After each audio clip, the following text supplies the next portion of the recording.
அனைவருக்கும் இனிய காலை வணக்கம். இன்று நம்ம கல்வியமுது சேனலில் என்ன பார்க்க போகிறோம் அப்படின்னா 10ஆம் வகுப்பு தமிழ் பார்க்க போகிறோம்.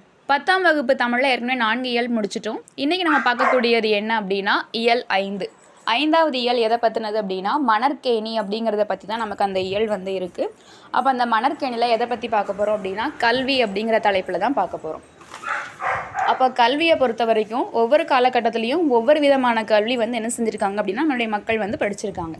அப்போ கல்வி அப்படிங்கிறது ஆரம்ப காலத்தில் எங்கே இருந்திருக்கு அப்படின்னா ஆதி காலத்தில் நம்ம பார்த்தோம் அப்படின்னா அதனுடைய தொடக்கம் நம்ம குருகுலத்தில் போய் படிக்கிறது அப்படிங்கிற கல்வி தான் இருந்திருக்கு. அப்போ குருகுலத்தில் போய் படிக்கிற கல்வி தோன்றி அதுக்கப்புறமா திண்ணை பள்ளிக்கூடங்கள் அப்படின்னு சொல்லி ஒவ்வொரு இடமாக மாற்று பெற்று இப்போ நம்ம பள்ளிகள்லையும் கல்லூரிகள்லையும் போய் படிக்கிற அளவுக்கு என்ன செஞ்சுருக்கோம் அப்படின்னா முன்னேறி இருக்கோம். அப்போ அந்த காலகட்டத்தில் படித்த கல்வி அப்படிங்கிறது வேறு, இப்போ படிக்கக்கூடிய கல்வி அதாவது அதனுடைய சிலபஸ் எல்லாமே மாறி இருக்குது. அப்போ ஒவ்வொரு காலகட்டத்திலையும் அந்தந்த காலத்துக்கு ஏற்றவாறு ஏற்படக்கூடிய மாற்றங்களை சுமந்து கொண்டு நமக்கு கொடுக்கக்கூடியது தான் கல்வி. அப்போ அந்த கல்வியில் மொழிபெயர்ப்பு அப்படிங்கிறது மிக முக்கியமான ஒன்று. எதனால மொழிபெயர்ப்பு முக்கியமான ஒன்று அப்படின்னா இப்போ ஒரு மொழியில் சிறந்த இலக்கியங்களோ இலக்கணங்களோ அல்லது சிறந்த நூல்கள் தோன்றுச்சு அப்படின்னா அதை மற்ற மொழி உள்ளவங்களுக்கும் போய் சேருவதற்கு மொழிபெயர்ப்பு அப்படிங்கிறது ஒரு முக்கியமான பங்கு வகிக்கு.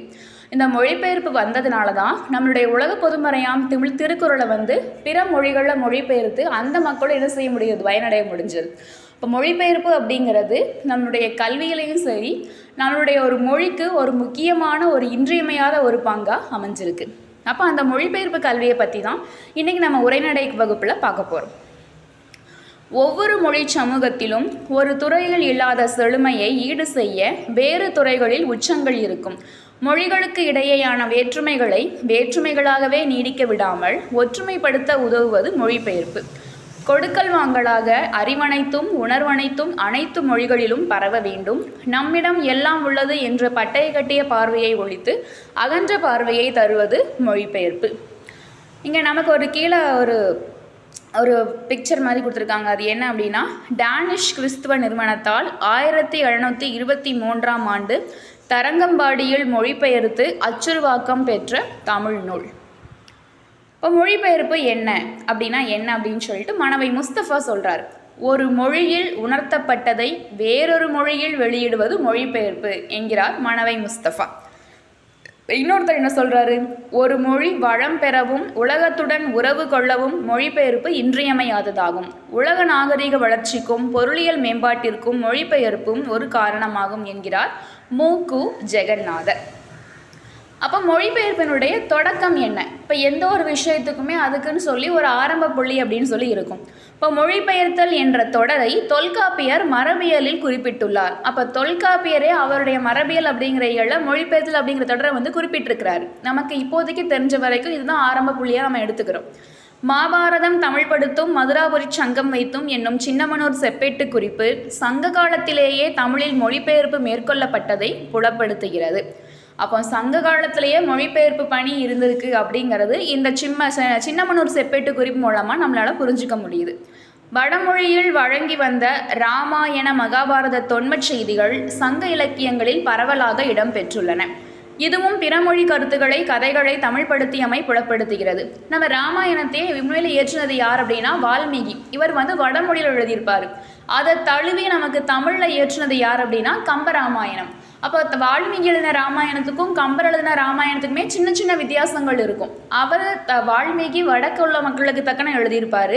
நம்மளுடைய கம்பர் தமிழ்நாட்டு மக்களுக்கு என்ன கலாச்சாரம் எந்தெந்த இதை வச்சா சரியாக இருக்கும் அப்படின்னு சொல்லிட்டு அப்போ தமிழ் மக்களுக்கு தக்கன அதை மொழிபெயர்த்து அதை நமக்கு கம்பராமாயணமாக என்ன செஞ்சிருப்பார், நமக்கு கொடுத்துருப்பார். அப்போ ராமாயண மகாபாரதம் போன்ற இதிகாசங்கள்லேயே மொழிபெயர்ப்பு அப்படிங்கிறது ஒரு முக்கியமான பங்கு வகிச்சிருக்கு. இதுவும் பிறமொழி கருத்துக்களை கதைகளை தமிழ்படுத்தியமை புலப்படுத்துகிறது. பெருங்கதை, சீவக சிந்தாமணி, கம்பராமாயணம், வில்லி பாரதம் முதலிய சில காப்பியங்களும் வடமொழி கதைகளை தழுவி படைக்கப்பட்டவையே. அப்போ இந்த காவியங்கள் கூட வடமொழி கதைகளை தழுவி என்ன செஞ்சுருக்காங்க, படைக்கப்பட்டிருக்காங்க. மொழிபெயர்ப்பு தேவை. இப்போ மொழிபெயர்ப்பு நமக்கு எதுக்கெல்லாம் தேவை? இது எல்லா காலகட்டங்கள்லையுமே தேவையான ஒன்றாக தான் விளங்கியிருக்கு. இப்போ மட்டும் கிடையாது, அது சங்க காலத்தில் இருந்து என்ன செஞ்சிருக்கு, மொழிபெயர்ப்பு அப்படிங்கிறது ஒரு முக்கியமான தேவையாக இருந்திருக்கு. விடுதலைக்கு பிறகு நாட்டின் பல பகுதிகளையும் ஒரே ஆட்சியின் கீழ் இணைக்கும் முயற்சி மேற்கொள்ளப்பட்டது. தேசிய உணர்வு ஊட்டுவதற்கும் ஒருமைப்பாட்டை ஏற்படுத்துவதற்கும் இந்திய அரசு மொழிபெயர்ப்பை ஒரு கருவியாக கொண்டது. ஒரு மொழியில் இருக்கும் நூல்களை பிற மொழியில் மொழிபெயர்த்தது. பல்வேறு மாநிலங்களில் இருக்கின்ற எழுத்தாளர்கள், சிந்தனையாளர்கள் ஆகியோரை பற்றிய நூல்களையும் வெளியிட்டது. இத்தகைய மொழிபெயர்ப்பு முயற்சிகள் சாகித்ய அகாடமி, தேசிய புத்தக நிறுவனம் அதான் NBT அப்படின்னு சொல்லுவோம், தென்னிந்திய புத்தக நிறுவனம் ஆகியவற்றின் மூலம் செய்யப்பட்டன. NBT அப்படிங்கிறதுக்கான ஃபுல் ஃபார்ம் என்ன அப்படின்னா நேஷ்னல் புக் ட்ரஸ்ட் அப்படிங்கிறது தான் NBT. அப்போ மொழிபெயர்ப்பின் தேவையை உணர்த்த ஒரு நிகழ்ச்சியை சொல்கிறார்கள். நமக்கு ஒரு எக்ஸாம்பிள் சொல்கிறாங்க. உலகப் போரின் போது அமெரிக்கா சரணடையாவலில் குண்டு வீசப்படும் என்ற செய்தியை ஜப்பானுக்கு அனுப்பியதாகவும் அதற்கு ஜப்பான் மொகுசாஸ்ட் என்று விடை அனுப்பியதாகவும் கூறுவர். இவங்க நீங்கள் அனுப்பலை, விடை நிப்பாட்டலை அப்படின்னா இப்போ சரணடையினா நாங்கள் குண்டு வீசிடுவோம் அப்படின்னு சொல்லிட்டு அதுக்கு ஜப்பான் என்ன பதில் வச்சுருக்காங்க, அவங்களுடைய மொழியில் மொகுசாஸ்ட் அப்படின்னு சொல்லி அனுப்பியிருக்கிறாங்க. அந்த தொடருக்கான அர்த்தம் தெரியாமல் அமெரிக்கா என்ன செஞ்சிருக்கு, ஹிரோஷிமா மேலே என்னென்னா குண்டு வீசுது அப்படின்னு ஒரு செய்தி இருக்குது. ஆனால் அந்த தொடருக்கான பொருள் மொகுசாஸ்ட் அப்படிங்கிறதுக்கான பொருள் என்ன அப்படின்னா விடை தர அவகாசம் வேண்டும் அப்படிங்கிறது. ஆனால் அதற்கு அமெரிக்கர்கள் என்ன பொருள் புரிஞ்சுக்கிட்டாங்க அப்படின்னா மறுக்கிறோம் அப்படின்னு பொருள் கொண்டதுனால இந்த ஒரு பயங்கரமான ஒரு சம்பவம் நிகழ்ந்ததாக நமக்கு வரலாறு குறிப்பிடுது. அப்போ இது உண்மையாக இருந்துச்சு அப்படின்னா மொழிபெயர்ப்பு சரியாக அமையாததுனால காலத்திற்கும் அழிவு தரக்கூடிய களங்கம் என்ன செஞ்சிருக்கு, நேருவதற்கு வாய்ப்பு இருக்குது. அப்போ மொழிபெயர்ப்பினுடைய முக்கியத்துவத்தை இந்த ஒரு செய்தியே நமக்கு என்ன செஞ்சிருது, மிக தெளிவாக நமக்கு உணர்த்திடுது. மொழிபெயர்ப்பு கல்வி. மொழிபெயர்ப்பை கல்வியாக ஆக்குவதன் மூலம் அனைத்துலக அறிவையும் நாம் எளிதாக பெற முடியும். பல அறிவுத்துறைகளுக்கும் தொழில்துறைகளுக்கும் வெளிநாட்டாரை எதிர்பார்க்காமல் நாமே நமக்கு வேண்டிய அனைத்தையும் உருவாக்கி கொள்ள முடியும். இப்போ ஃபார் எக்ஸாம்பிள் இப்போ நம்ம பயன்படுத்தக்கூடிய நம்மளுடைய கம்ப்யூட்டர் லாங்குவேஜஸ் அல்லது சோஷியல் மீடியா நம்ம பயன்படுத்தக்கூடிய வார்த்தைகள், இப்போ WhatsApp, Facebook, Twitter, social media, Facebook, இது எல்லாமே இப்போ தோன்றிய வார்த்தைகள். ஆனால் இந்த வார்த்தைகளையும் நம்ம தமிழில் மொழிபெயர்த்து பயன்படுத்திக்கிட்டு வரோம். வாட்ஸ்அப் அப்படின்னா புலனம், ஃபேஸ்புக் அப்படின்னா முகநூல், ட்விட்டர் அப்படின்னா கீச்சகம், சோஷியல் மீடியா சமூக ஊடகம், ப்ரௌசர் அப்படின்னா உலாவி. அப்போ இப்போ இருக்கக்கூடிய கண்டுபிடிப்புகளுக்கும் நம்ம மொழிபெயர்த்து நம்மளுடைய தமிழ் வழியில் பயன்படுத்தக்கூடிய ஆற்றல் யாருக்கு இருக்குது அப்படின்னா நம்மளுடைய தாய்மொழியாகிய தமிழ் மொழிக்கு இருக்குது. அதனால தான் அது செம்மொழியாக சிறந்து விளங்குது. அப்போ மொழிபெயர்ப்பு அப்படிங்கிறது என்னது, நம்ம நம்மளுடைய அறிவை பெருக்கிக் கொள்வதற்கும் பிற நாட்டாருடைய அறிவினையும் நம்ம பெறுவதற்கும் ஒரு முக்கியமான பங்கு வகிக்கு அப்படிங்கிறது எல்லளவும் என்ன கிடையாது, சந்தேகம் கிடையாது. இப்போ மனித வளத்தை முழுமையாக பயன்படுத்த முடியும், வேலைவாய்ப்பு தளத்தை விரிவாக்க முடியும், நாடு, இன, மொழி எல்லைகள் கடந்து ஓருலகத்தன்மையை பெற முடியும். நாடு விடுதலை பெற்ற பிறகு பல நாட்டு தூதரகங்கள் நம் நாட்டில் நிறுவப்பட்டன. பல நாட்டோட ஏஜென்சிஸ் அல்லது எம்பசிஸ் நம்ம நாட்டில் இருந்தாங்க. அவை தங்களுடைய இலக்கியம், பண்பாடு, தொழில் வளர்ச்சி, கலை போன்றவற்றை அறிமுகப்படுத்தும் நோக்கில் தத்தம் மொழிகளை கற்றுக் கொடுக்கின்ற முயற்சியை மேற்கொண்டு வருகின்றன. இதனை சார்ந்து பிற மொழிகளை கற்றுத்தரும் தனியார் நிறுவனங்களும் உருவாகியுள்ளன.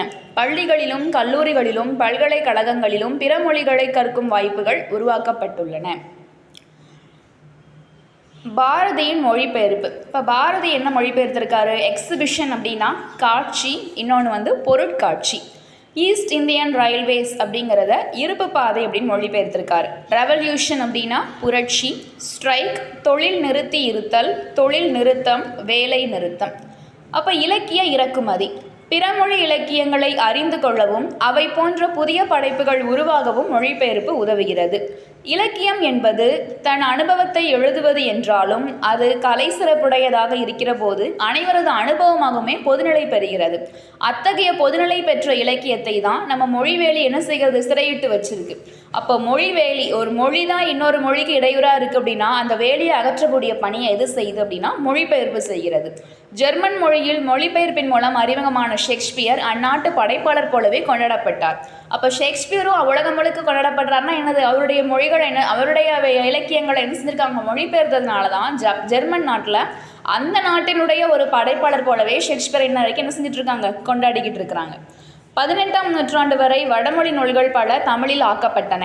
ஆங்கிலேயர் வருகைக்கு பின் ஆங்கில நூல்களும் ஆங்கிலம் வழியாக பிற ஐரோப்பிய மொழி நூல்களும் அறிமுகமாயின. இவற்றில் தரமான நூல்கள் என்று பார்த்தால் சிலதான் எஞ்சும். இதேபோல தமிழ் நூல்களும் பிற மொழிகளுக்கு அறிமுகமாயின. தமிழுக்குரிய நூலாக இருந்த திருக்குறள் உலக மொழிகளுக்குரியதாக மாறியதும் மொழிபெயர்ப்பால் மட்டும்தான். மொழிபெயர்ப்பு இல்லாவிடில் சில படைப்பாளிகளும் கூட உருவாகி இருக்க முடியாது. ஷேக்ஸ்பியர் இருந்திருக்க முடியாது, கம்பன் இருந்திருக்க முடியாது. ரவீந்திரநாத் தாகூர் வங்க மொழியில் எழுதிய கவிதை தொகுப்பான கீதாஞ்சலியை ஆங்கிலத்தில் அவரே மொழிபெயர்த்த பிறகுதான் அவருக்கு நோபல் பரிசு கிடைத்தது. ரவீந்திரநாத் தாகூர் கீதாஞ்சலி சாங்ஸ் ஆஃபரிங்ஸ் அப்படின்னு சொல்லிட்டு ஒரு படைப்பு அதில் மொத்தம் 103 பாடல்கள் இருக்கும். 1912 வங்க மொழியில் வெளியிட்டார். ஆனால் அந்த அளவுக்கு எல்லார்ட்டையும் போய் சேரலை. அது ஆங்கிலத்தில் மொழிபெயர்த்ததுக்கு அப்புறமா தான் 1913 அது எல்லா மக்களுக்கும் போய் சேர்ந்து அதுவருக்கான நோபல் பரிசு கிடைத்தது. அவர் மகாகவியான பாரதியின் கவிதைகளும் ஆங்கிலத்தில் மொழிபெயர்க்கப்பட்டிருந்தால் உலகளவில் உயரிய விருதுகளும் ஏற்பும் கிடைத்திருக்கும். நம்மளுடைய முண்டாசு கவிஞரான மகாகவி பாரதியாருடைய கவிதைகளை நம்ம மொழிபெயர்த்திருந்தோம்னா மேபி உலக அரங்கத்தில் அவருடைய பெயரும் இன்னைக்கு செஞ்சிருக்கலாம், கண்டிப்பாக நின்றிருக்கும் அப்படிங்கிறாங்க. ஒரு நாடு எவ்வளவு மின்னாற்றலை பயன்படுத்துகிறது என்பதை கொண்டு அதன் தொழில் வளர்ச்சியை மதிப்பிடுவார்கள். அதுபோல ஒரு நாட்டின் மொழிபெயர்ப்பு நூல்களின் எண்ணிக்கையை கொண்டு அந்நாட்டின் பண்பாட்டையும் அறிவையும் மதிப்பிடுவார்கள். நேரடி மொழிபெயர்ப்பாக French, German, Africa, Latin America முதலான நாடுகளின் நூல்கள் இன்று கிடைக்க தொடங்கி இருப்பது நல்ல பயனை அளிக்கும் என எதிர்பார்க்கலாம். அப்போ மொழிபெயர்ப்பு அப்படின்னா என்ன? எங்கோ தொலைதூரத்தில் வாழும் மனிதர்கள் தங்களின் மொழியில் சொன்னவற்றை, எழுதியவற்றை இன்னொரு மொழியில் தமக்கு தெரிந்த மொழியில் மொழிபெயர்த்து அறிந்து கொள்கிறார்கள். அதுதான் மொழிபெயர்ப்பு. எப்பொழுது உலகத்தில் 4-5 மொழிகள் உருவாயினவோ அப்பொழுதே மொழிபெயர்ப்பும் வந்துவிட்டது. கருத்து பரிமாற்றம், தகவல் பகிர்வு, அறநூல் அறிதல், இலக்கியம், தத்துவம் என்பன எல்லாம் மொழிபெயர்ப்பு வழியாகவே சர்வதேச தன்மை பெறுகின்றன.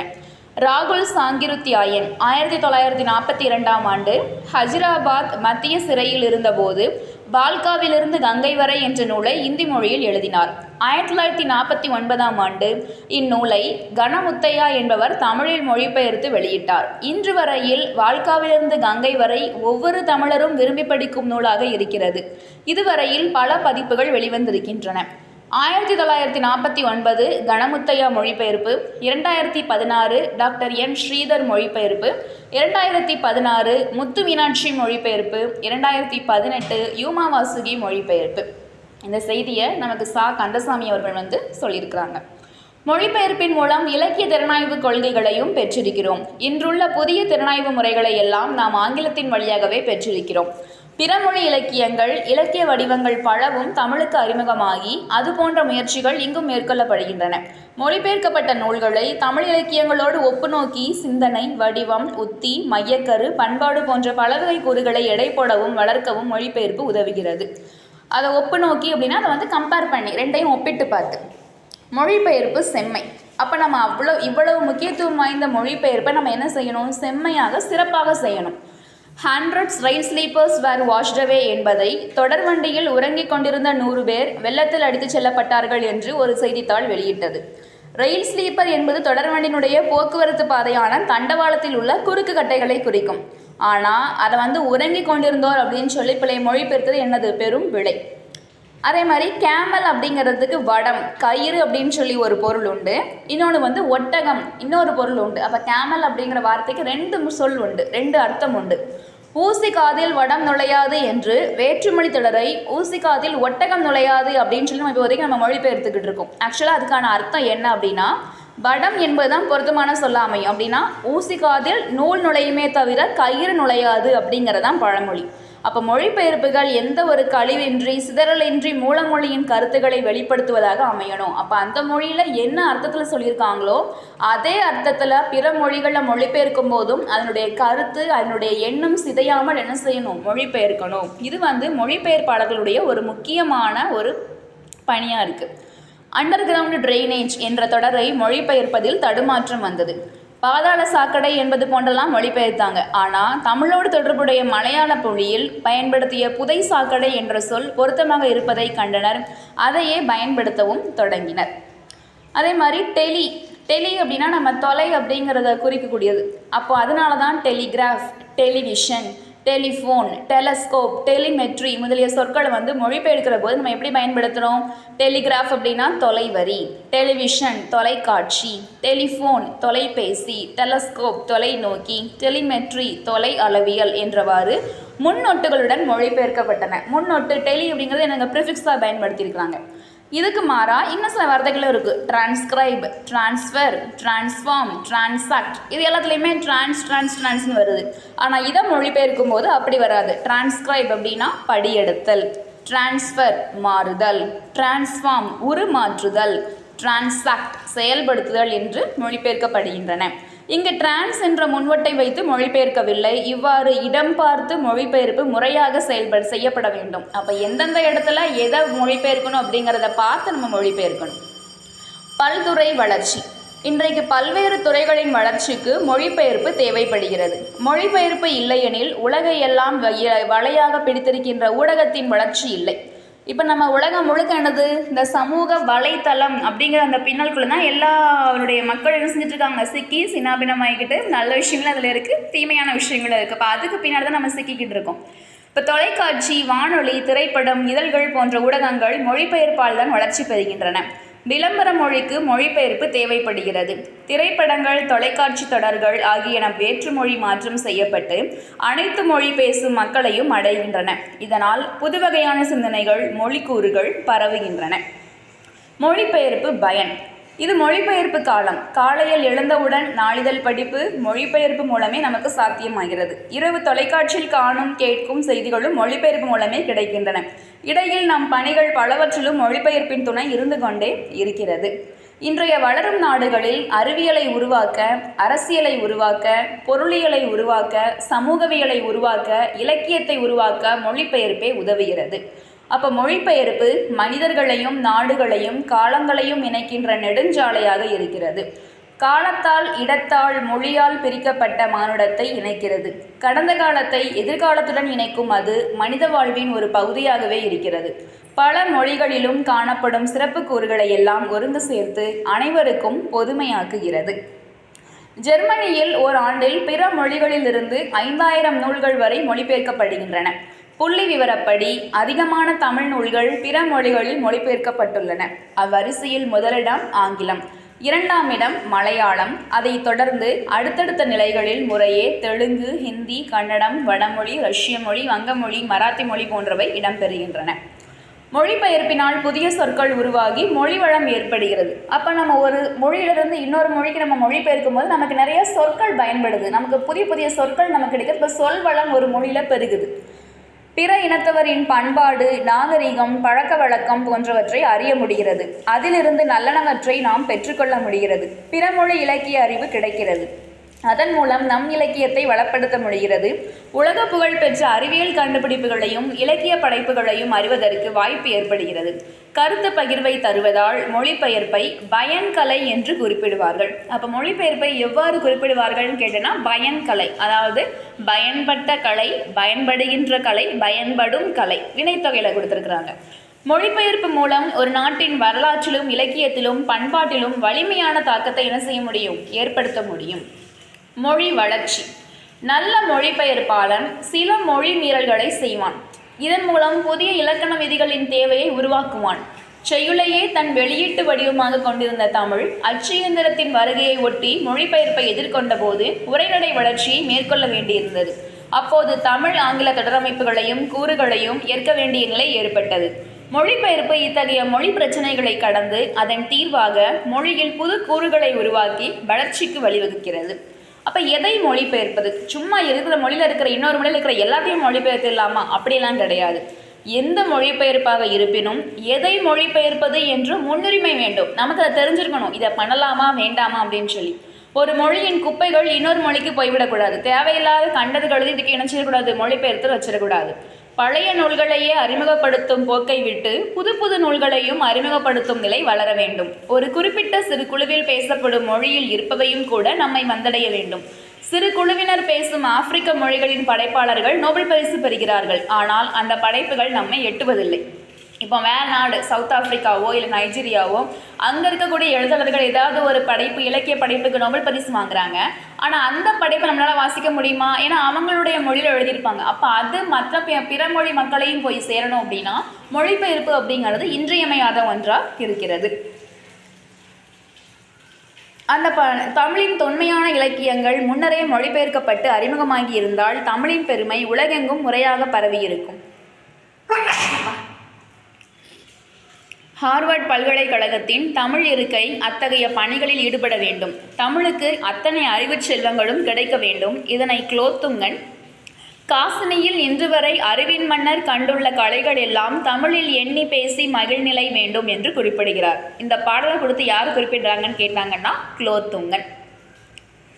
செய்ய வேண்டுவன. அப்போ நம்ம என்ன செய்யணும்? மொழிபெயர்ப்பு நிறுவனங்களை அமைப்பதும் மொழிபெயர்ப்பை கல்வியாக்குவதும் மொழிபெயர்ப்புக்கு உதவும் சொற்களஞ்சியங்களை உருவாக்குவதும் ஒரு மொழியின் சிறப்பு கூறுகளுக்கு இணையான சமன்பாடுகளை உருவாக்குவதும் பட்டறைகள் நடத்துவதும் நூல் வெளியிடுவதும் செய்யப்பட வேண்டும். சாகித்ய அகாடமி நிறுவனமும் தேசிய புத்தக நிறுவனமும் நம்ம இப்போ பார்த்தோம் இல்லையா, NBT நேஷனல் புக் ட்ரஸ்ட் பல மொழிகளில் இருந்து நல்ல படைப்புகளை எல்லா இந்திய மொழிகளிலும் மொழிபெயர்த்துள்ளன.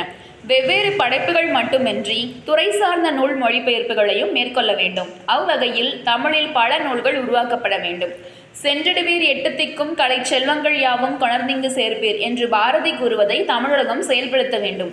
அங்கிருந்து கொணர்ந்து சேர்ப்பதோடு அவர் கூறுவது போல தேமதுர தமிழோசை உலகமெல்லாம் பரவும் வகை செய்தல் வேண்டும். செப்பு மொழிகள் பலவாக இருப்பினும் சிந்தனை ஒன்றுடையதாக உலகமாக்கப்பட வேண்டும்.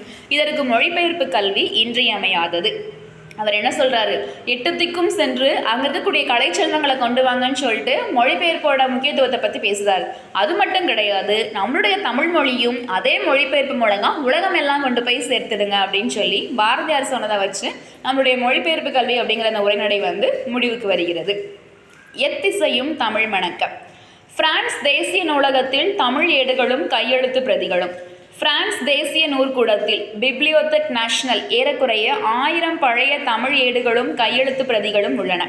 இவற்றுள் சில இந்தியாவிலேயே கிடைக்காத படிகளும் ஏடுகளும். பண்டை காலத்தில் முதன்முதலாக ஐரோப்பியர் யாத்த இலக்கணங்களும் கையெழுத்து பிரதிகளும் இந்நூல்கூடத்தில் இருக்கின்றன. அங்கிருக்கும் தமிழ் நூல்களின் பட்டியலை படித்தபோது இன்றும் அச்சிடப்பெறாத நூல்கள் சிலவற்றின் தலைப்பை கண்டேன்.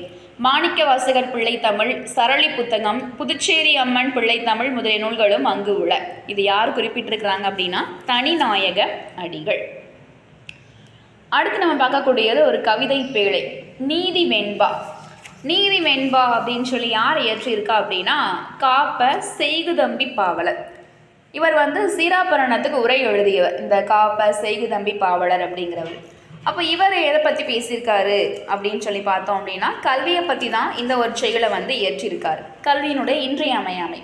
கற்றவர் வழி அரசு செல்லும் என்கிறது சங்க இலக்கியம். தோண்டும் அளவு ஊறும் நீர் போல கற்கும் அளவு அறிவு சுரக்கும் என்கிறது திருக்குறள். கல்வியை போற்றுவதை புறநானூற்று காலத்திலிருந்து தற்காலம் வரை தொடர்கின்றனர் தமிழர். பூக்களை நாடி சென்று தேன் பருகும் வண்டுகளைப் போல நூல்களை நாடி சென்று அறிவு பெற வேண்டும். அப்போ அவர் இயற்றிய பாடல் ஒன்று கொடுத்துருக்காங்க. அருளை பெருக்கி அறிவை திருத்தி மருளை அகற்றி மதிக்கும் தெருளை அறுத்துவதும் ஆவிக்கு அருந்துணையாய் இன்பம் பொருத்துவதும் கல்வி ஒன்றே போற்று. அருளை பெருக்கி அறிவை திருத்தி, அப்போ நம்ம அருளை நம்ம பெருக்கணும்.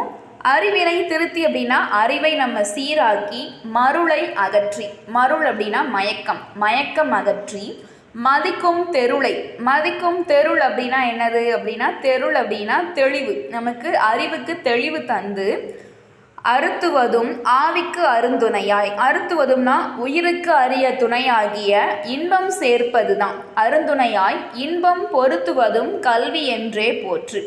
நம்மளுக்கு உயிருக்கு அரிய துணையாக இன்பம் சேர்க்கக்கூடியது என்ன அப்படின்னா கல்வியாகும்.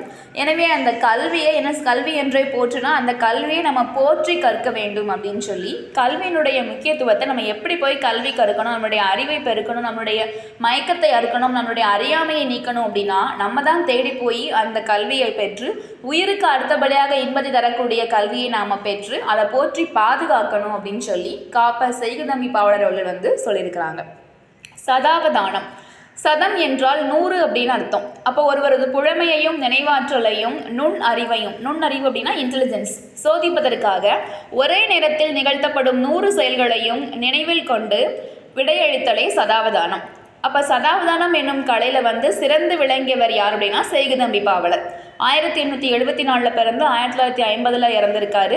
கன்னியாகுமரி மாவட்டம் இடலாக்குடி என்னும் ஊரை சேர்ந்தவர். 15 வயதிலேயே செயலியற்றும் திறன் பெற்றவர். நம்மளுடைய பாரதி போல. பாரதியார் வந்து 11 வயசுலேயே என்ன செஞ்சிருக்காரு, கவிதை பாடி பாரதி அப்படிங்கிற பட்டம் வாங்கியிருக்காரு. அதை போலவே 15 வயசுலேயே செயலேற்றக்கூடிய திறன் பெற்றவர் யார் அப்படின்னா செய்குதம்பி பாவலர். சீரா புராணத்திற்கு உரை எழுதியிருக்காரு. 1907 மார்ச் 10ஆம் நாளில் சென்னை விக்டோரியா அரங்கத்தில் அறிஞர் பலர் முன்னிலையில் 100 செயல்களை ஒரே நேரத்தில் செய்து காட்டி சதாவதானி அப்படிங்கிற பட்டத்தை வந்து பெற்றிருக்காரு. இவர் நினைவை போற்றும் வகையில் இடலாக்குடியில் வந்து ஒரு மணிமண்டபமும் பள்ளியும் வந்து நிறுவியிருக்கிறாங்க. இவரது அனைத்து நூல்களுமே நாட்டுடைமையாக்கப்பட்டுள்ளன. அடுத்து நம்ம பார்க்கக்கூடிய கவிதை அப்படின்னா என்ன அப்படின்னா திருவிளையாடல் புராணம். இது வந்து பரஞ்சோதி முனிவர். இதுவும் என்ன அப்படின்னா ஒரு கல்வி கற்றவருடைய, நம்ம சொல்லுவோம் இல்லையா, மன்னனுக்கு தன் தேசம் அல்லாமல் சிறப்பில்லை, கற்றோருக்கு சென்ற இடமெல்லாம் சிறப்பு அப்படின்னு சொல்லி ஒரு பாடல் உண்டு. அதாவது ஒரு மன்னனுக்கு அவனுடைய நாட்டில் மட்டும்தான் சிறப்பு உண்டு.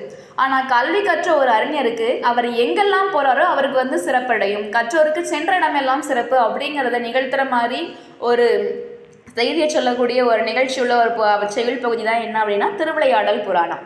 கற்றோருக்கு சென்ற இடமெல்லாம் சிறப்பு செய்வது தமிழ் கூறும் நல்லுலகம். அரசரும் புலவருக்கு கவரி வீசுவர். கண்ணுக்கு எட்டிய திசை வரை தெரியும் நிலங்களை புலவருக்கு கொடை கொடுத்து மகிழ்வர்.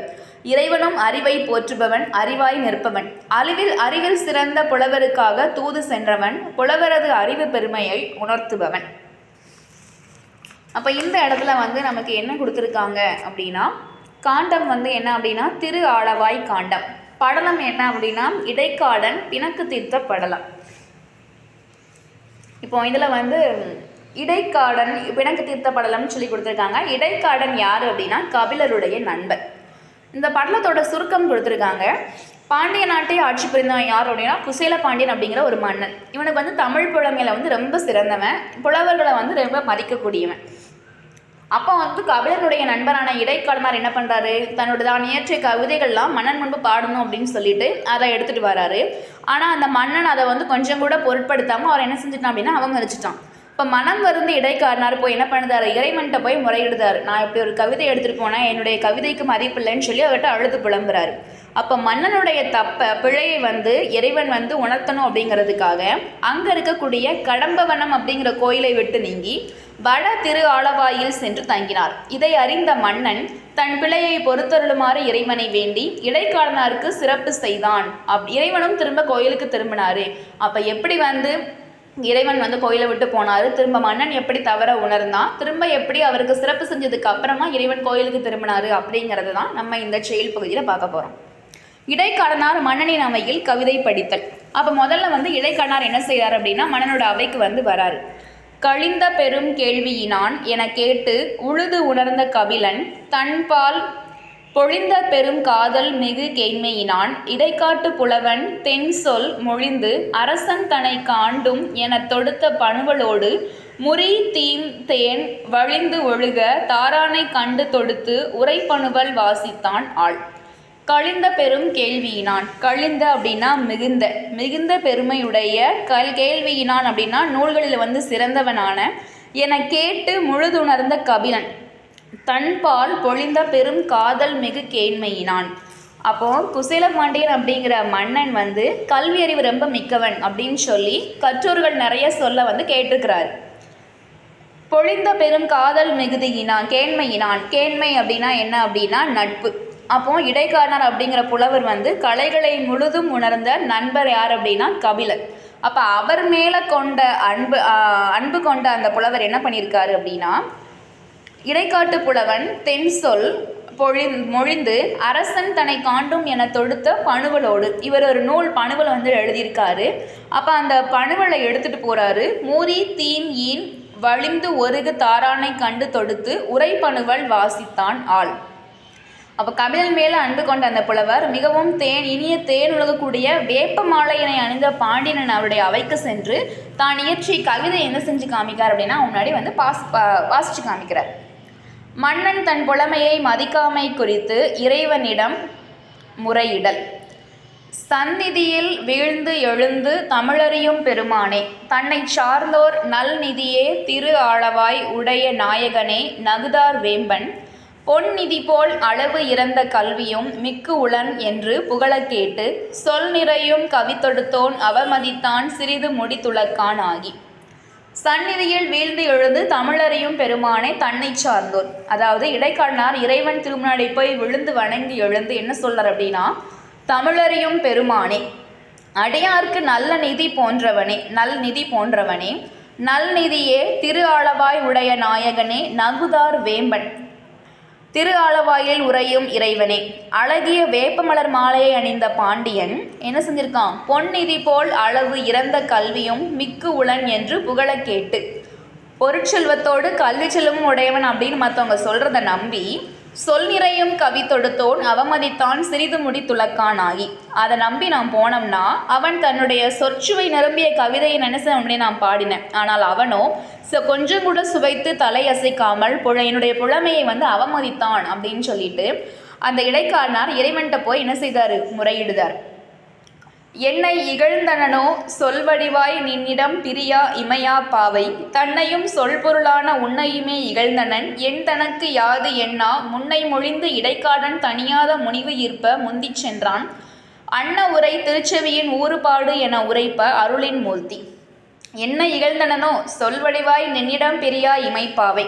இடைக்காடர் என்று சொல்லுதாரு, பாண்டியன் என்ன செய்யல, என்னை இகழவில்லை, சொல்லின் வடிவாக உன் இடப்புறம் வீற்றிருக்கும் பார்வதி தேவியையும் தன்னையும் சொல்பொருளான உன்னையும் இகழ்ந்தனன் எனக்கு யாது எண்ணா. அப்ப என்னது, சொல்லின் பொருளாக விளங்கும் உன்னையும் அவமதித்தான் என சினத்துடன் கூறினார். போய் கோபத்தோட சொல்றாரு, முன்னையும் ஒழிந்து இடைக்காடன் தனியாத முனிவு ஈர்ப்ப முந்தி சென்றான். முனிவு அப்படின்னா கோபம். அப்போ என்ன செய்யும், அன்ன உரை திருச்செவியின் ஊறுபாடு என உரைப்ப அருளின் மூர்த்தி. அவரது சொல் வேற்படையால் இறைவனின் திருச்செவியில் சென்று ததைத்தது. அதாவது இவன் சொல்லக்கூடிய அந்த சொற்கள் அவருடைய காதில் என்னது ஒரு வேற்படை போல போய் அவருடைய காதுகளை தைத்தது அப்படின்னு சொல்லி கொடுத்துருக்காங்க. இறைவன் கோவிலை விட்டு நீங்குதல். இப்போ இறைவன் என்ன செஞ்சாகணும், இவனுக்கு நீதி வழங்கி ஆகணும். போன இடைக்காடனுக்கும் கபிலனுக்கும் அகத்துவகை பொழியுமாற்றான், ஞானமயமாகியதன் இலிங்கவுருவு மறைத்து உமையாம் நங்கையோடும் வானவர்தம் பிராணரெழுந்து புறம் வைத்தன், கோவிலின் நேர் வடபால் வையை ஆனநதி தென்பாலோர் ஆலயங்கண்டு அங்கு இனிதின் அமர்ந்தான் மண்ணோ. போன இடைக்காடனுக்கும் கபிலனுக்கும் அவத்துகையுமை பொழியுமாற்றான். அப்போ கோவிலை விட்டு இப்போ வெளியேறி இப்போ யாரெல்லாம் போயிட்டா, இடைக்காடனார் போயிட்டாரு. அவர் நண்பராகிய கபிலருக்கும் என்ன செய்யணும், மனமகிழ்ச்சி நம்ம உண்டாக்கணும் அப்படின்னு சொல்லிட்டு இவர் நினைக்கிறார், இறைவன் நினைக்கிறார். ஞானமயமாகியதன் இலிங்கவுருவு மறைத்து உமையாம் நங்கையோடும் வானவர்தம் பிராணெழுந்து. அப்போ இறைவன் ஞானமாகிய தன்னுடைய லிங்க வடிவத்தை மறைத்து தன்னுடைய நங்கை அப்படிங்கிறது தன்னுடைய மனைவியான உமாதேவியோடு திருக்கோவிலை விட்டு வெளியேறுதார். புறம் போய் தன் கோவிலின் நேர் வடபால் வையை அப்படிங்கிறது என்ன அப்படின்னா வைகை நதி. வைகை ஆறு இருக்கு இல்லையா மதுரையில். அப்போ வடக்கே அந்த கோவில் வெளியேறி நேர வடக்கு வைகை ஆற்றினுடைய ஆன நதி தென்பாலோர் ஆலயம் கண்டு. தென்பாலோர் அப்படின்னா தென் பக்கத்தில் ஒரு ஆலயத்தை பார்த்து அங்கு இனிதின் அமர்ந்தான் மண்ணோ. அங்கு இனிதான் அமர்ந்தான் மண்ணா என்னது, அங்கே ஒரு திருக்கோவிலை ஆக்கி அங்கே போய் என்ன செஞ்சிட்டாரு, அமர்ந்துட்டார். கோவிலை விட்டு நீங்கிய காரணம் அறியாது மன்னன் இறைவனை வேண்டுதல். அப்போ என்ன காரணத்தினால இறைவன் என்னுடைய ஊரை விட்டு போனான் அப்படின்னு மன்னனுக்கு தெரியலை. அல்லதை என் தமரால் என் பகைஞரால் கள்வரால் அறிய காணத்து எல்லை விலங்கு ஆதிகளால் இடையூறு இன் தமிழ்நாட்டில் எய்திற்றாலோ, தொல்லை மறையவர் ஒழுக்கம் குன்றினரோ தவம் தருமம் சுருங்கிற்றாலோ, இல்லறனும் துறவரனும் பிழைத்தனவோ யானறியேன் எந்தாய் அப்படின்னு சொல்லிட்டு இப்போ மன்னன் கதறுதான். என்ன சொல்கிறான், அல்லது என் தமரால் என் பகைஞரால் கல்வரால் அறிய காணத்து. தமர் அப்படின்னா உறவினர். இறைவனே என்னாலையா, என் படைகளாலையா, அல்லது என்னுடைய உறவினர்களாலையா, என்னுடைய கல்வராலையா, காட்டில் உள்ள விலங்குகளாலையா இந்த தமிழ்நாட்டில் தங்களுக்கு இடையூறு எதுவும் ஏற்பட்டுச்சா? எல்லை விலங்கு ஆதிகளால் இடையூறு இன் தமிழ்நாட்டில் எய்திற்றாலோ, இந்த தமிழ்நாட்டில் உனக்கு இவங்களால யார்ட்டையும் உனக்கு துன்பம் ஏற்பட்டுச்சா? தொல்லை மறையவர் ஒழுக்கம் குன்றினரோ தவம் தருமம் சுருங்கிற்றாலோ, இல்லறனும் துறவரனும் பிழைத்தனவோ யானறியேன் எந்தாய். அப்போ என்னுடைய நாட்டில் மறையவர்கள் நல்லொழுக்கத்தில் எதுவும் குறைஞ்சிட்டாங்களா? தவம் தர்மம்லாம் சுருங்கி போயிட்டா? இல்லறமும் துறவரமும் செய்யக்கூடிய அவங்க நெறியிலேருந்து தவறிட்டாங்களா? எமது தந்தையே எனக்கு என்ன தப்பு நடந்துச்சுன்னு தெரியலையே அப்படின்னு சொல்லிட்டு பாண்டியவன் என்ன செஞ்சுட்டு இருக்கான், அழுது புலம்பிக்கிட்டு இருக்கான். இறைவனின் பதில். இப்போ இறைவன் பதில் சொல்கிறாரு. ஓங்கு தன் பனைசூழ் நீபவனத்தை நீத்து ஒருபோதேனும் நீங்குவம் அல்லேம் கண்டாய் ஆயினும், நீயும் வேறு தீங்கு உலை அல்லை காடன் செய்யுளை இகழ்தலாளே, ஆங்கு அவன் இடத்தில் யாம் வைத்த அருளினால் வந்தேம் என்னா. அப்போ அவர் சொல்றாரு, ஓங்கு தன் பனைசூழ் நீபவனத்தை நீத்து ஒரு பேதும் நீக்குவம் அல்லேன் கண்டாய். இறைவன் மன்னன் சிறந்த குளிர்ந்த வயல்கள் சூழ்ந்த கடம்பவனத்தை விட்டு நான் ஒருபோதும் வரவே மாட்டேன். ஆனால் நீயும் வேறு தீங்கு உலை அல்லை காடன். காடன் அப்படின்னா யாரு? இடைக்காடன் செய்யுளை இகழ்ந்தலாலே நீ என்ன செஞ்சிட்டேன்?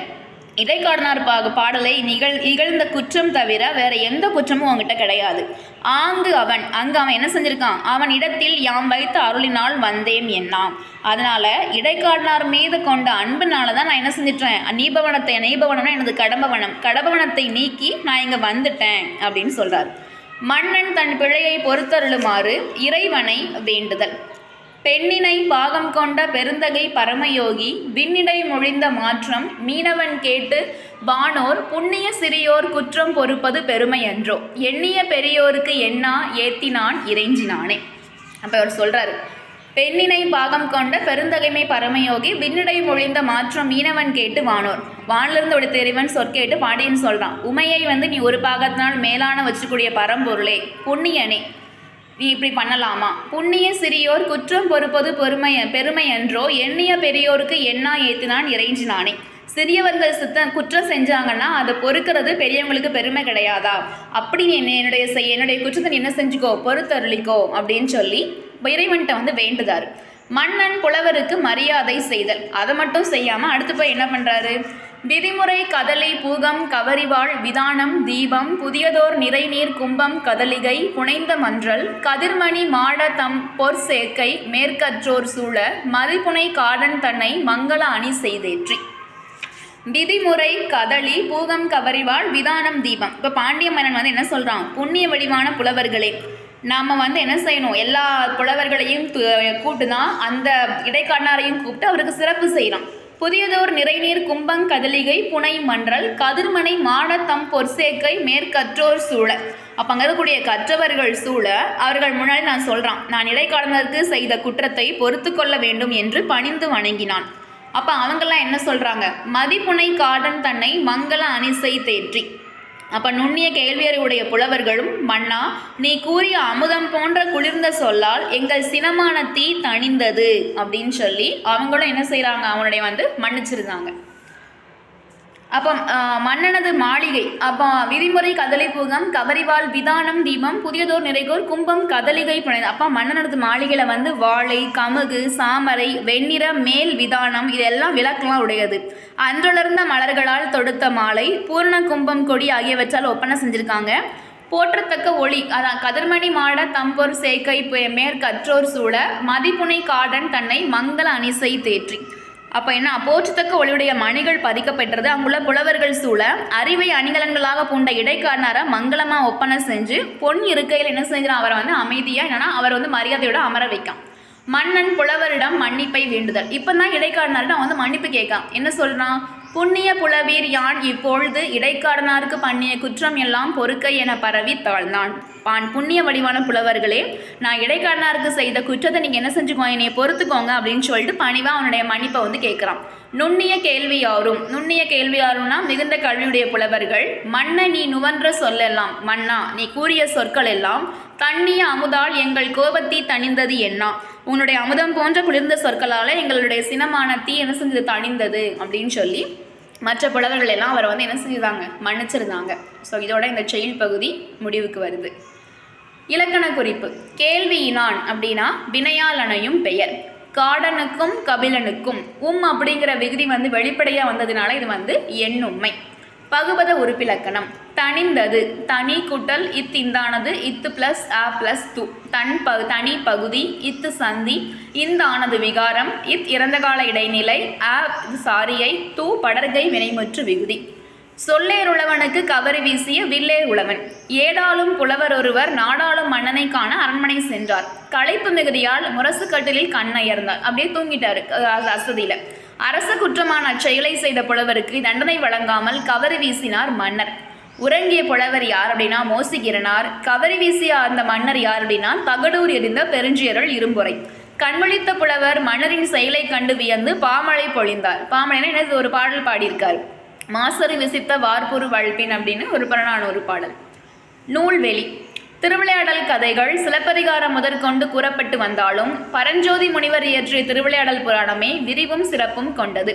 இந்நூல் மதுரை காண்டம், கூடல் காண்டம், திருவாளவாய் காண்டம் என்று 3 காண்டங்களும் 64 படலங்களும் உடையது. நமக்கு திருவாளவாய் காண்டம் தான் நமக்கு இங்கே கொடுத்துருக்காங்க. பரஞ்சோதி முனிவர் திருமறைக்காட்டில், அதாவது வேதாரண்யத்தில் பிறந்திருக்காரு. 17ஆம் நூற்றாண்டைச் சேர்ந்தவர். சிவபக்தி மிக்கவர். வேதாரண்ய புராணம், திருவிளையாடல் போற்றி கலிவெண்பா, மதுரை பதிற்று பத்தந்தாதி முதலியன இவர் இயற்றிய வேறு நூல்களாகும். அடுத்தது என்ன அப்படின்னா, புதிய நம்பிக்கை. இது கமலாலயன் எழுதின ஒரு ஒரு கதை பகுதி தான் நமக்கு கொடுத்துருக்காங்க.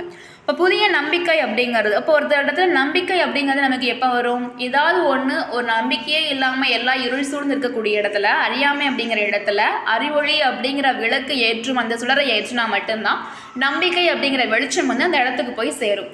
அப்படி ஒரு மக்களினுடைய ஒரு சமுதாயத்தினுடைய ஒரு அறிவொழியாக திகழ்ந்த ஒரு பெண்ணினுடைய கதையை தான் நம்ம இங்கே பார்க்க போகிறோம்.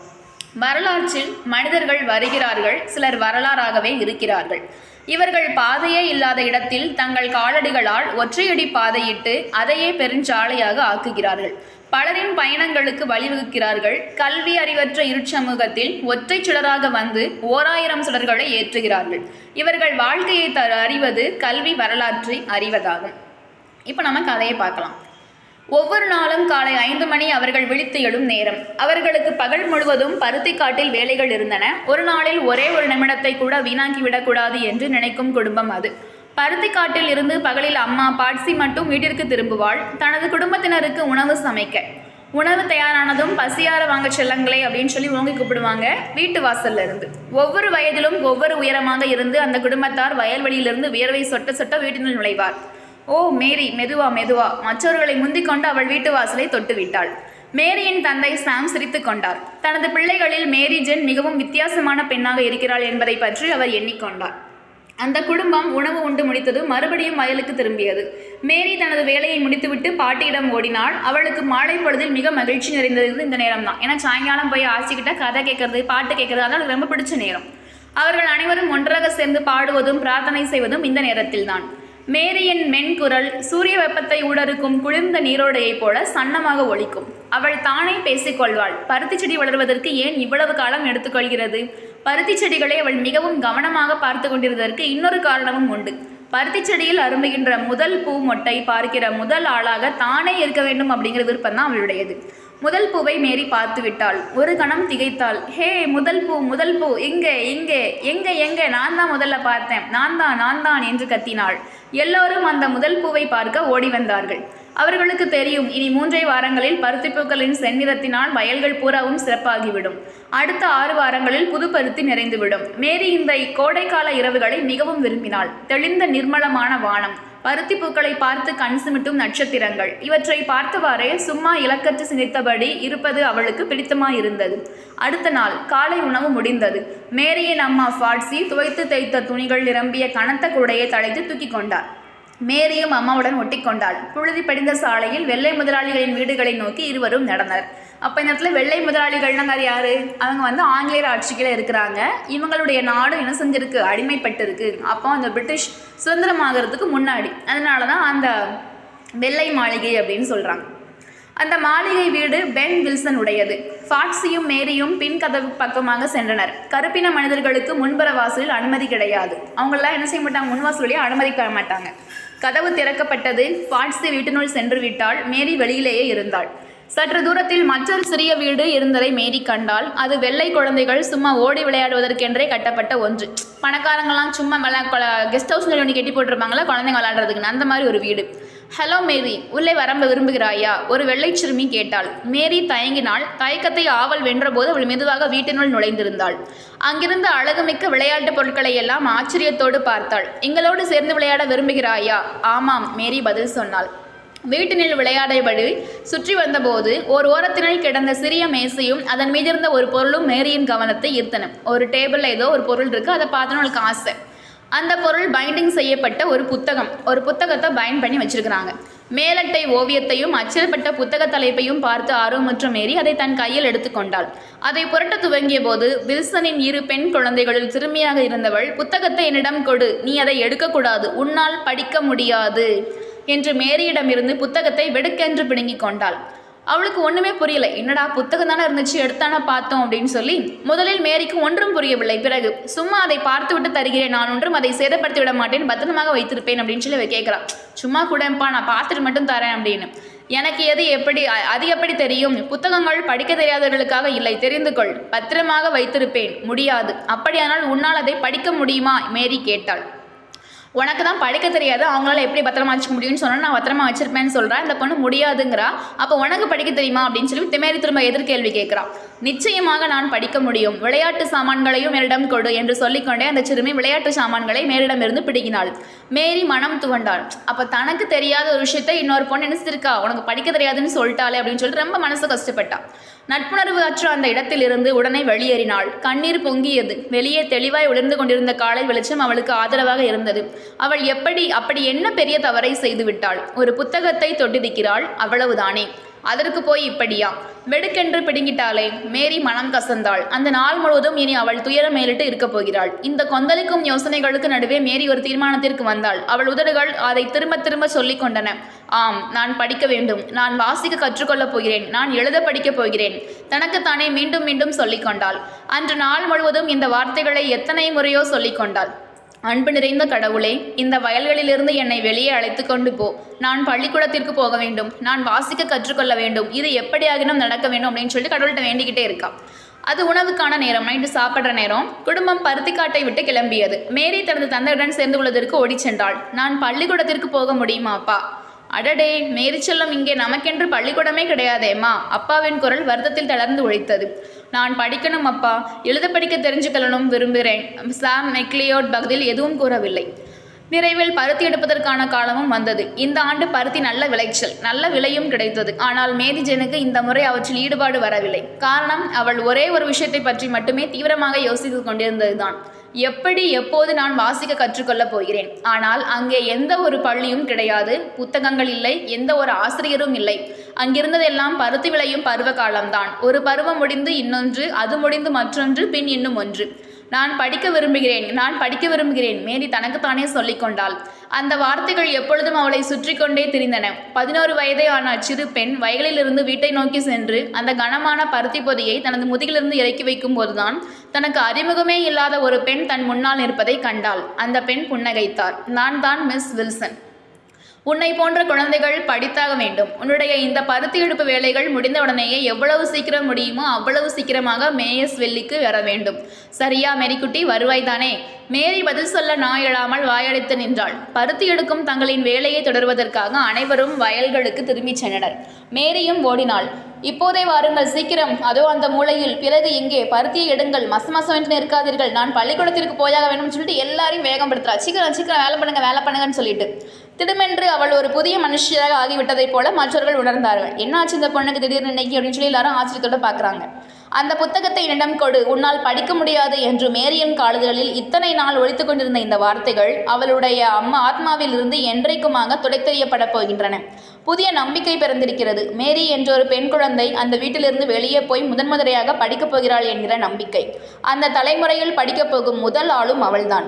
அந்த வீட்டில் ஜன்னலோரமாக கீழ்ப்பக்கம் இருந்த மேசையின் மீது தலைமுறை காலமாக பைபிள் ஒன்று வைக்கப்பட்டிருந்தது. ஆனால் அந்த குடும்பத்தில் எந்த ஒருவரும் எந்த காலத்திலும் அதை படிப்பதற்கு முடிந்ததே இல்லை. காரணம், யாருக்கும் படிக்க தெரியாது.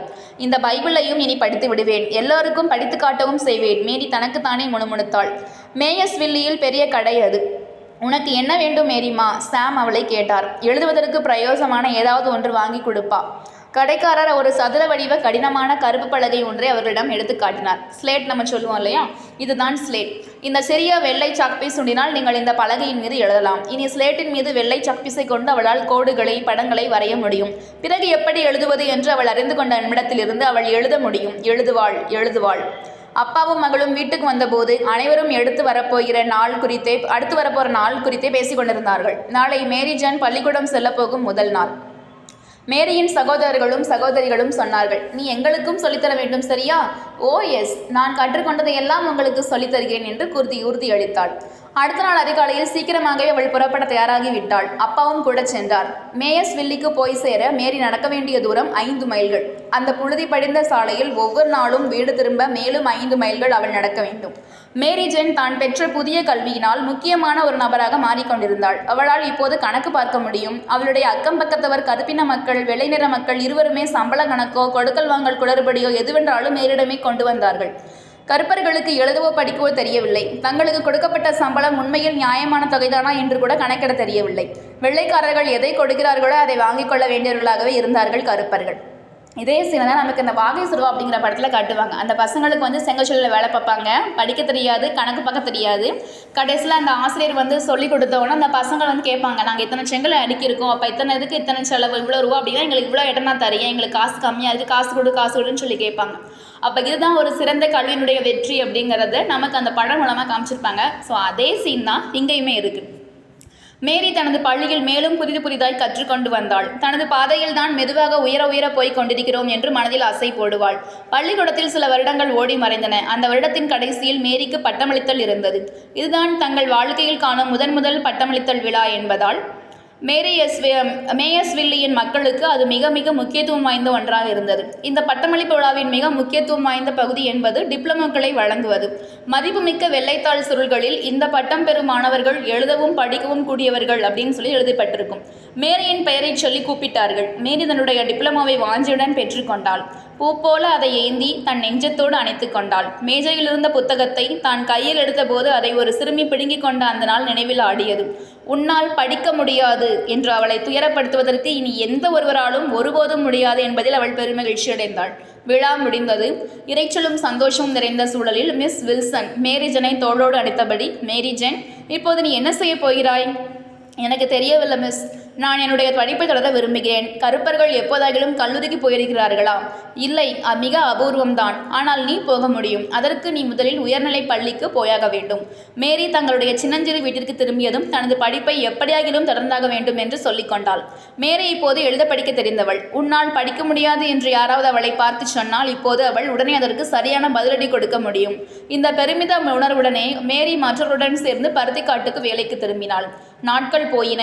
ஒரு நாள் பருத்தி வயல்களை நோக்கி ஒரு பெண் வருவதை தூரத்திலிருந்து மேரி பார்த்தாள். மேரி அந்த குரலை கேட்டதும் தெரிந்துவிட்டது வந்தவர் மிஸ் வில்சன் என்பது. உனக்கு ஒரு நல்ல செய்தி வைத்திருக்கிறேன் மேரி.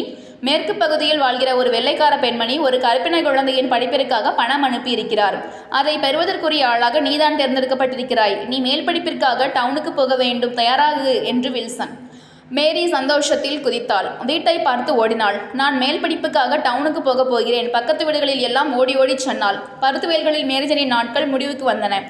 அடுத்த பள்ளியாண்டின் தொடக்கம் வரப்போகிறது. இன்னும் சில நாட்களே உள்ளன. மேரி தயாரானாள்.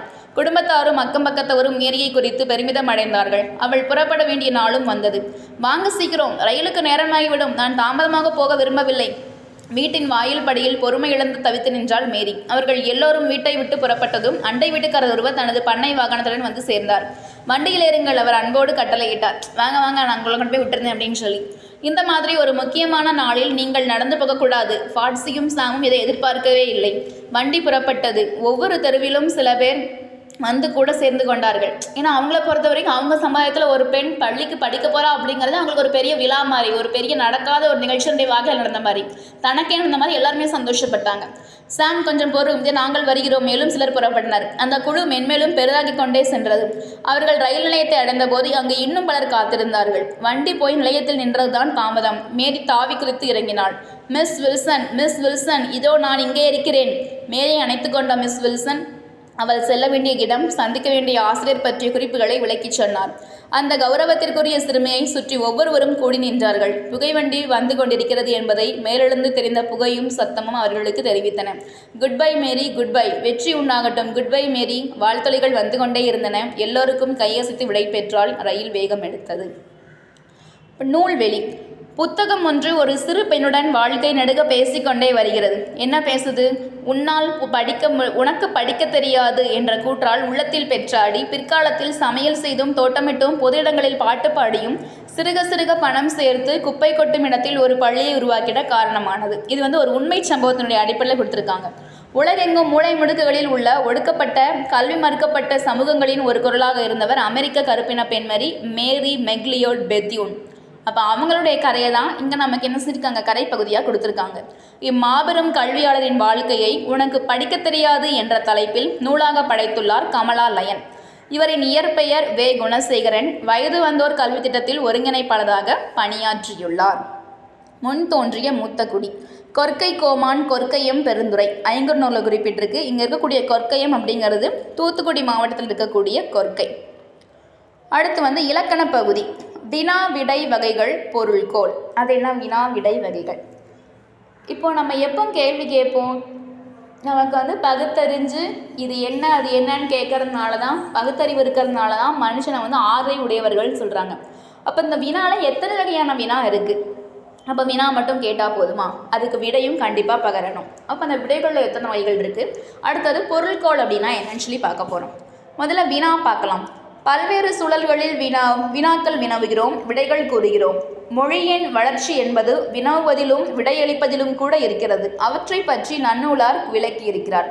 முதல்ல வினா வகை. வினா 6 வகையாக பிரிக்கிறாங்க. என்ன அப்படின்னா அறிவினா, அறியா வினா, ஐய வினா, கொழல் வினா, கொடை வினா, ஏவல் வினா.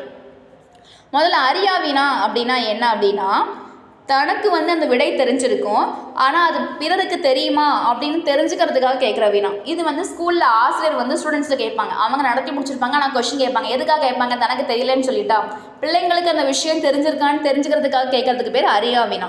தான் விடை அறிந்திருந்தும் அவ்விடை பிறருக்கு தெரியுமா என்பதை அறியும் பொருட்டு வினவுவது. எடுத்துக்காட்டு, மாணவரிடம் இந்த கவிதையின் பொருள் யாது என்று ஆசிரியர் கேட்டல். அப்போ அறியா வினா அப்படின்னா என்ன அர்த்தம்? கிளாஸில் ஸ்டூடெண்ட்ஸ் டீச்சர்கிட்ட டவுட்டு கேட்பாங்க, இப்படின்னா என்னது, அது ஏன் அப்படி வந்துச்சு அப்படின்னு சொல்லிட்டு. அப்போ அவங்க ஏன் கேள்வி கேட்குறாங்க? அவங்களுக்கு ஒரு விஷயம் தெரியலை, அதை தெரிஞ்சுக்கணும் அப்படிங்கிற ஆர்வத்தினால கேட்கக்கூடியது அறியா வினா. தான் அறியாத ஒன்றை அறிந்து கொள்வதற்காக வினவுவது. ஆசிரியரிடம் இந்த கவிதையின் பொருள் யாது என்று மாணவர் கேட்டாங்கன்னா அது அறியா வினா. அடுத்தது ஐயம் வினா. ஐய வினா அப்படின்னா என்னது? இது இப்படி தான் இருக்குமா, இது இவங்க தான் பண்ணாங்களா, இல்லை அவங்க தான் செஞ்சாங்களா அப்படின்னு சொல்லிட்டு நமக்கு ஒரு தெளிவு பெறுவதற்காக கேட்பது. ஐயம் நீங்கி தெளிவு பெறுவதற்காக கேட்கப்படுவது ஐய வினா. இச்செயலை செய்தது மங்கையா மணிமேகலையா என வினவுதல். அடுத்தது கொழல் வினா. எனக்கு ஒரு விஷயம் வேணும், அப்படி அந்த பொருள் வேணும் அப்படிங்கிறதுக்கு, அதை வாங்கிறதுக்காக ஒரு கேள்வி கேட்டோம் அப்படின்னா அதுக்கு பேர் கொழல் வினா. தான் ஒரு பொருளை வாங்கி கொள்ளும் பொருட்டு வினவுவது கொழல் வினா. ஜெயகாந்தன் சிறுகதைகள் இருக்கிறதா என்று நூலகரிடம் வினவுதல். எதுக்காக கேட்போம்? இருக்குன்னு சொன்னால் வாங்கிட்டு படிக்கிறதுக்காக. அதுக்கு பேர் தான் கொழல் வினா. கொடை வினா. கொடை அப்படின்னால என்னது? மற்றவங்களுக்கு கொடுக்கறது, மற்றவங்களுக்கு ஹெல்ப் பண்ணுறதுக்காக, ஒரு பொருளை கொடுக்கறதுக்காக ஒரு வினா கேட்டோம் அப்படின்னா அதுக்கு பேர் கொடை வினா. பிறருக்கு ஒரு பொருளை கொடுத்து உதவும் பொருட்டு வினவுவது கொடை வினா. என்னிடம் பாரதிதாசன் கவிதைகள் 2 படிகள் உள்ளன, அது உன்னிடம் பாரதிதாசன் கவிதைகள் இருக்கிறதா என்று கொடுப்பதற்காக கேட்குதல். அடுத்தது ஏவல் வினா. ஒரு செயலை செய்யுமாறு ஏவுதல் பொருட்டு வினவுவது. வீட்டில் அம்மா ஏதாவது ஒரு விஷயத்தை, இதை செய், இப்போ அதை வாங்கிட்டு வா, இதை பண்ணு அப்படின்னு சொல்லிட்டு கட்டளை இடுவாங்க இல்லையா, அதுக்கு பேர் தான் ஏவல் வினா. வீட்டில் தக்காளி இல்லை, நீ கடைக்கு செல்கிறாயா என்று அக்கா தம்பியிடம் வினவி வேலையை சொல்லுதல். அப்போ அறிவு, அறியாமை, ஐயுறவு, ஐயுறல், கொழல், கொடை, ஏவல் தரும் வினா யாரும் இழுக்கார் அப்படின்னு சொல்லி நன்னுள்ள வினாவினுடைய 6 வகைகளை குறிப்பிட்டிருக்காங்க. அதே மாதிரி விடை 8 வகையாக பெரியுது. அதையும் எப்படி குறிப்பிட்டிருக்காங்கன்னா, சுட்டு மறை நேர் ஏவல் வினாதல், உற்றுதுரைத்தல், உருவது குரல், இனமொழி எனும் என் இறையுள் இறுதி நிலவிய 5 அப்பொருண்மையின் நேர்ப அப்படின்னு சொல்லி நன்னூல் குறிப்பிட்டிருக்கு. இப்போ வினாவினுடைய 6 வகைகள் பார்த்தாச்சு. அடுத்து நம்ம என்ன பார்க்க போகிறோம்? விடை வகைகள். விடை 8 இருக்குது. என்னென்ன விடைகள்லாம் இருக்குது? சுட்டு விடை, மறை விடை, நேர் விடை, ஏவல் விடை, வினா எதிர் வினாதல் விடை, உற்றது உரைத்தல் விடை, உருவது கூறல் விடை, இனமொழி விடை. முதல்ல இருக்கக்கூடிய 3 வகைகள், அதாவது சுட்டு விடை, மறை விடை, நேர் விடை, இது எல்லா விடையுமே நமக்கு வெளிப்படையாக இருக்கிறதுனால நம்ம அதை வெளிப்படை விடைகள் அப்படின்னு சொல்லுவோம். அடுத்து இருக்கக்கூடிய 5, அதாவது மீதி இருக்கக்கூடிய 5ம் குறிப்பாக உணர்த்துறதுனால அதை நம்ம குறிப்பு விடைகள் அப்படின்னு சொல்லுவோம். முதல்ல சுட்டு விடை அப்படின்னா என்னது? ஒன்றை சுற்றி கூறும் விடை. ஏதாவது ஒரு கேள்வி கேட்டாங்கன்னா அங்கே இருக்குது, இங்கே இருக்குன்னு சொல்லி குறிப்பிட்டு நம்ம சுட்டணும் அப்படின்னா அதுக்கு பேர் சுட்டு விடை. கடைத்தெரு எங்குள்ளது அப்படின்னு கேள்வி கேட்டால் இப்பக்கத்தில் உள்ளது என சுட்டி கூறினோம்னா அதுக்கு பேர் சுட்டு விடை. மறை விடைனா மறுத்து கூறுதல், அதை நான் செய்ய மாட்டேன் அப்படின்னு மறுக்கிறது. கடைக்கு போவாயா என்ற கேள்விக்கு போக மாட்டேன் என்று மறுத்து கூறுதல் மறை விடை. நேர் விடைனா உடன்பட்டு கூறும் விடை. ஓகே நான் போகிறேன் அப்படின்னு சொல்கிறது. கடைக்கு போவாயா என்ற கேள்விக்கு போவேன் என்று உடன்பட்டு கூறுதல். ஏவல் விடை ஒருத்தங்க நமக்கு ஒரு விஷயத்தை செய்யன்னு சொல்லி ஏவிப்பாங்க, நம்ம அதை செய்ய மாட்டோங்கிறத ஏவலாக சொல்லியிருப்போம். மாட்டேன் என்று மறுப்பதை ஏவுதலாக கூறுதல். இது செய்வாயா என்ற வினவிய போது நீயே செய், அப்படின்னா என்ன அர்த்தம்? நான் செய்ய மாட்டேன் அப்படிங்கிறதான் நம்ம ஏவலாக விடையை கொடுப்போம். வினா எதிர் வினாதல்னா ஒரு வினாவிற்கு விடையாக இன்னொரு வினாவை கேட்பது. நம்மகிட்ட ஒரு கேள்வி கேட்டாங்கன்னா அதுக்கு ஒரு பதில் சொல்லாமல் நம்ம திரும்ப ஒரு கேள்வி கேட்டோம்னா அதுக்கு பேர் வினா எதிர் வினாதல். என்னுடன் ஊருக்கு வருவாயா என்ற வினாவிற்கு வராமல் இருப்பேனா அப்படின்னா என்ன அர்த்தம்? நான் வருவேன் அப்படிங்கிறத மறைமுகமாக குறிப்பிடுதல். உற்றது உரைத்தல்னா ஒரு வினா கேட்டால் இதை நான் செய்யலை, ஏன்னா எனக்கு இப்படி நடந்துச்சு, அதனால இதை செய்யலை அப்படின்னு சொல்கிறது. எடுத்துக்காட்டு, நீ விளையாடவில்லையா என்ற வினாவிற்கு கால் வலிக்கிறது என்று உற்றது உரைப்பது. நீ விளையாடலான்னு கேட்டால் விளையாடலன்னு சொல்லணும். அப்படின்னா என்ன அர்த்தம்? கால் வலிக்கிறதுனா ஏற்கனவே விளையாண்டுருக்கேன், கால் வலிக்கு, அதனால இப்போ விளையாடலை அப்படின்னு அர்த்தம். அதான் குறிப்பாக கால் வலிக்கிறதுன்னு சொன்னாங்கன்னா அதுக்கு பேர் உற்றது உரைத்தல். உருவது கூறல் அப்படின்னா நான் விளையாண்டா இனிமேல் இப்படி நடக்கும் அப்படின்னு பதில் சொல்கிறது. வினாவிற்கு விடையாக இனிமேல் நேர்வதை கூறல். நீ விளையாடவில்லையா என்ற வினாவிற்கு கால் வலிக்கும் என இனிமேல் வரப்போறதை கூறுறாங்க அப்படின்னா அதுக்கு பேர் உருவது கூறல். இனமொழி விடை அப்படின்னா வினாவிற்கு விடையாக இனமான மற்றொன்றை விடையாக கூறுதல். ஒரு வினா கேட்டோம்னா அதுக்கான பதிலை சொல்லாமல் அதுக்கு இனமான இன்னொரு பதிலை கூறணும் அப்படின்னா அதுக்கு பேர் இனமொழி விடை. உனக்கு கதை எழுத தெரியுமா என்ற வினாவிற்கு கட்டுரை எழுத தெரியும் என்று கூறுவது இனமொழி விடை. இப்படி விடை 8 வகைப்படும். அடுத்தது பொருள்கோள் அப்படின்னா என்ன அர்த்தம் அப்படின்னா ஒரு செய்யுள்ள நம்ம சொற்களை பொருளுக்கு ஏற்றவாறு சேர்த்தோ மாற்றியோ பொருள் கொள்ளும் முறைக்கு தான் பொருள்கோள் என்று பெயர். அந்த பொருள்கோள் மொத்தம் 8 வகைப்படும். அது என்னெல்லாம் அப்படின்னா ஆற்றுநீர் பொருள்கோள், மொழிமாற்று பொருள்கோள், நிரல்நிறை பொருள்கோள், விற்பூட்டு பொருள்கோள், தாப்பிசை பொருள்கோள், அலைமறி பாப்பு பொருள்கோள், கொண்டுகூட்டு பொருள்கோள், அடிமறி மாற்று பொருள்கோள் ஆகிய 8. இந்த இதில் நமக்கு 3 வகையான பொருள்கோளை தான் விளக்கமாக கொடுத்துருக்காங்க. முதல் இது என்ன அப்படின்னா ஆற்றுநீர் பொருள்கோள். அதுக்கு எந்த பாடலை எடுத்துக்காட்டாக கொடுத்துருக்காங்கன்னா சொல்லரும் சூழ்பசும் பாம்பின் தோற்றம் போல் மெல்லவே கரு இருந்து ஈன்று மேலலார் செல்வமே போல்தலை நிறுவி தேர்ந்த நூல் கல்வி சேர் மாந்தரின் இறைஞ்சி காய்த்தவை. சீவக சிந்தாமணிலிருந்து ஒரு செயல் பகுதியை கொடுத்துருக்காங்க. சொல்லரும் சூழ்பசும் பாம்பின் தோற்றம் போல் மெல்லவே கரு இருந்து ஈன்று மேலலார்.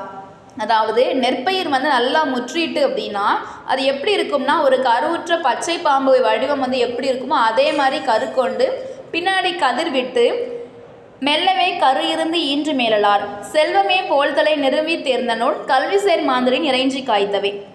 செல்வம் சேர்ந்தவோட பண்பற்ற மக்கள் என்ன செய்வாங்கன்னா பணிவு இல்லாமல் தலை நிமிர்ந்து நிற்பாங்களாம்.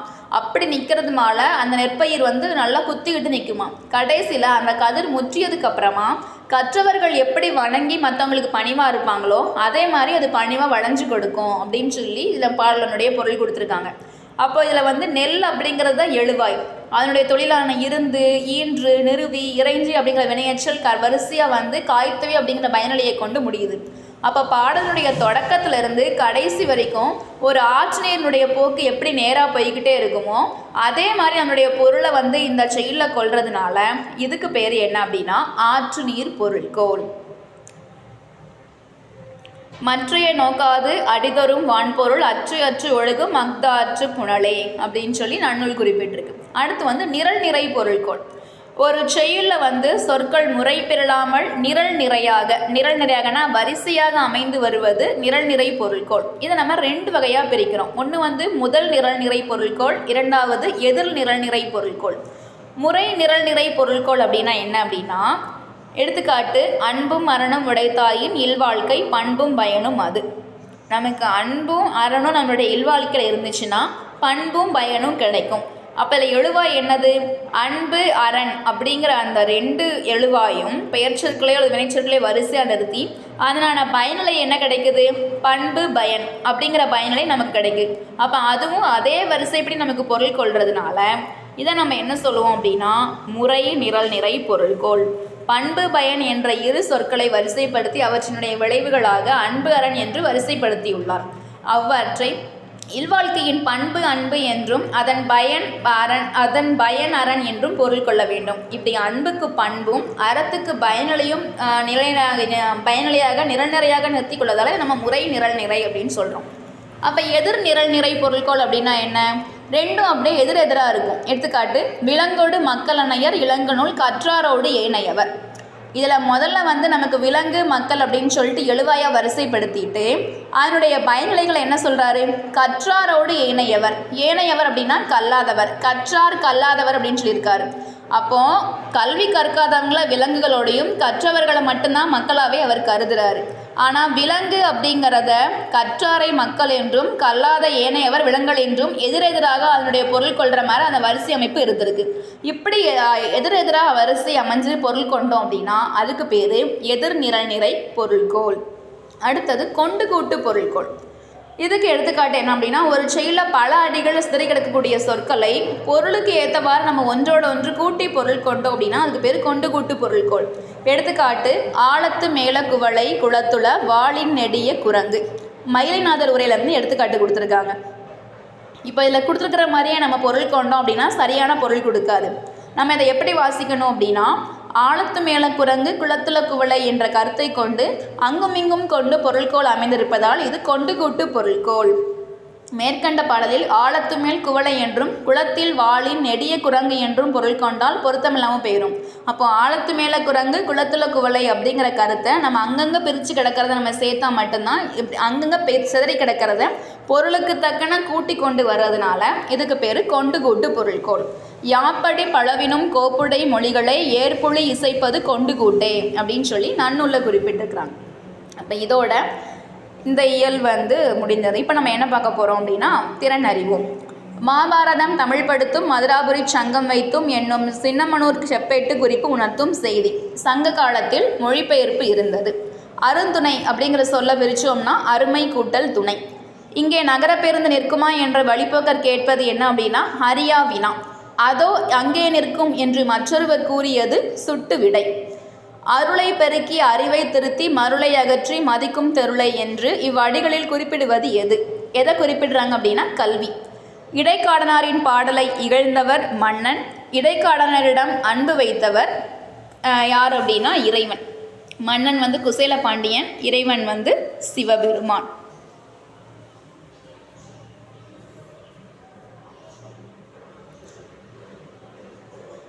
அடுத்து நமக்கு ஒரு மொழிபெயர்ப்புக்கான ஒரு ஆங்கில சொல்லுக்கு நிகரான தமிழ் சொற்களை கவிதையில் கண்டெழுதுகன்னு சொல்லி இந்த பக்கம் யாழிசைன்னு சொல்லி பாரதிதாசனுடைய பாடல் கொடுத்துருக்காங்க. அறைக்குள் யாழிசை ஏதென்று சென்று எட்டி பார்த்தேன், பேத்தி நெருட்டு பண்ணினாள் நீதிநூல் திரட்டையே அப்படின்னு சொல்லி பாரதிதாசன் இயற்றியிருக்காரு. இதை இங்கிலீஷில் எப்படி மாற்றிருக்காங்க? It's like a new loot music wondering at the lute music coming from the chamber entered I to look up to in still my granddaughter learning by rote the verses of a didactic compilation translated by கவிஞர் தேசினி.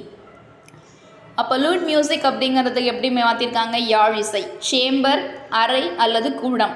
To lookup எட்டி பார்த்தல். Grand daughter பேர்த்தி அல்லது பேத்தி.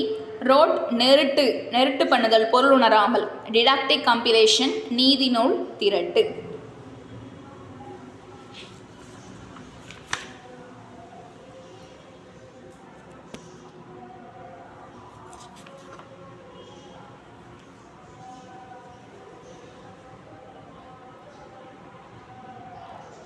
அடுத்து தொழிற்பெயர்களின் பொருளை புரிந்து கொண்டு தொடர்களை முழுமை செய்க. நிலத்துக்கு அடியில் கிடைக்கும் புதையல் யாவும் அரசுக்கே சொந்தம். நெகிழி பொருட்களை மண்ணுக்கு அடியில் புதைத்தல் நிலத்தடி நீர்வளத்தை குன்றச் செய்யும். காட்டு விலங்குகளை சுடுதல் தடை செய்யப்பட்டுள்ளது. செய்த தவறுகளை சுட்டல் திருந்த உதவுகிறது. காற்றின் மெல்லிய தொடுதல் பூக்களை தலையாட்ட வைக்கிறது. கைகளின் நேர்த்தியான தொடுத்தல் பூக்களை மாலையாக்குகிறது. பசுமையான காட்சியை காணுதல் கண்ணுக்கு நல்லது. பொது வாழ்வில் நடித்தல் கூடாது.